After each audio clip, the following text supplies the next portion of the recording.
দেখেন এই মাংসটা কিন্তু আমরা শুরুতে একদম মশলা ছাড়া কষিয়ে নিয়েছি, একদম ইউনিক রান্না। কিভাবে কি আসেন শেয়ার করি। প্রথমে আমরা কড়াইতে তেল দিয়ে দেবো, তেলটা একটু গরম করার পর আমরা এখানে 2 কেজি গরুর গোস্ত নিয়ে নিই, সেটা আমরা চুলায় দিলাম এবং সেটাকেই আমরা কষানো শুরু করছি। কোনো মশলা নেই, কোনো লবণ নেই, এমনকি পানিও আমরা অ্যাড করিনি।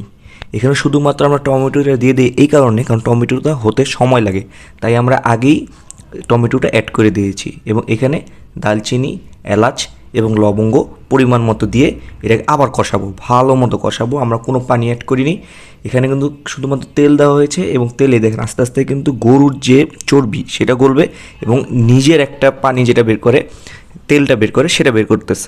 সেটা বের করার কারণে দেখেন এখানে কিন্তু আমরা কোনো পানি দিইনি। এখানে আদা, রসুন এবং পেঁয়াজের যে বাটা আছে সেটা আমরা দিই মিক্সারে ব্লেন্ড করার পর। এবং এখানে কিন্তু আমরা এখন অ্যাড করতেছি প্রায় অনেকক্ষণ, এটা কিন্তু 40 থেকে 30 মিনিটের মতো থাকবে। তারপরে যে হলো আমরা মরিচ এবং হলুদ অ্যাড করলাম অনেকক্ষণ পরে কিন্তু, এবং এটা আরও কষাবো কারণ গরু মাংস হতে সময় লাগে এবং এই প্রসেসটা কিন্তু 2-3 ঘন্টা সময় নিয়ে করবেন।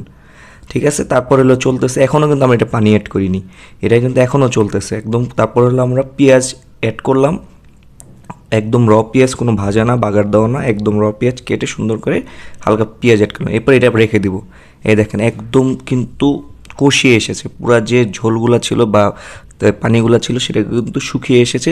এবং এটা কিন্তু আমরা এক্সট্রা পানি কোনো অ্যাড করিনি, শুরুতে তেল এবং গরুরিয়া এই যে প্রথমবার আমরা পানি অ্যাড করলাম, এটা কিন্তু আমরা গরম পানি অ্যাড করছি। এখন গরম পানি অ্যাড করার কারণে এক হলো গরু মাংস দ্রুত হবে এবং দেখবেন টেস্টটা চেঞ্জ হয়ে গেছে। টেস্টটা কিন্তু দেখলে মনে হইতেছে এটা তো নর্মাল লাল ভুনা, আমরা তো দুইটাই খেয়ে লাল বোনায় কালা বোনা, কিন্তু এটার টেস্ট পুরো আলাদা থাকবে। এই যে এখন অ্যাড করলাম লবণ, লবণও কিন্তু আমরা এর আগে দিইনি, একদম র থাকবে, খেলে আপনাদের দেখবেন বেশ ভালো লাগবে। পেঁয়াজ কিন্তু ওখানে আমরা হালকা দিয়েছিলাম, এটা কেন, কারণ হলো আমরা পেঁয়াজটা পরে দিব, পেঁয়াজটার সাথে আমরা কাঁচামরিচ দিয়ে বাগার দিব, মাঝারি বাগার দিয়ে ডাইরেক্ট হলে আমরা গরুর গোস্তের উপর এটা ছেড়ে দেবো। দেখেন পেঁয়াজ এবং মরিচটা কিন্তু সীমিত ঘ্রাণের জন্য, বেশি একটা ঝালের জন্য না, যেহেতু আমরা গুঁড়া মরিচ অলরেডি ইউজ করে ফেলেছি।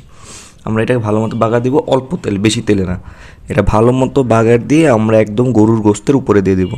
এই যে দেখেন একদম রেডি, একদম মাঝারি, একদম গোলাপি গোলাপি ভাজা, একদম লাল করে কিন্তু আমরা ভাজিনি। এটা রেডি হওয়ার পরে আমরা এই দেখেন গরুর উপরে ডাইরেক্ট দিয়ে দিলাম, পুরাটা একদম অ্যাড করে দিব।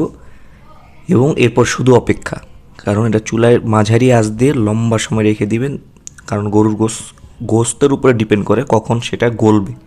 একটু গলিয়ে নেবেন এবং এখানে শুধু আমরা আলুটা অ্যাড করে দিছি পরে, এবং হলো আমরা শুধুমাত্র ওয়েট করবো, আর কোনো এখন কাজ নেই। দেখলে লাল ভুনার মতো লাগলো, কিন্তু এটা কিন্তু একদম লাল ভুনার মতো, দেখেন চেহারাটাই অন্য মতো। এটা গরুর গোশটাতে ভাত দিয়ে বা রুটি দেখাবেন, পরোটা দেখাবেন, খুব ইউনিক টেস্ট আসবে। আপনারা অবশ্যই এটা ট্রাই করবেন এবং লাইক কমেন্ট দিয়ে আমাদের সাথে থাকবেন এবং আমাদের অবশ্যই জানাবেন। সবাইকে ধন্যবাদ, আসসালামু আলাইকুম।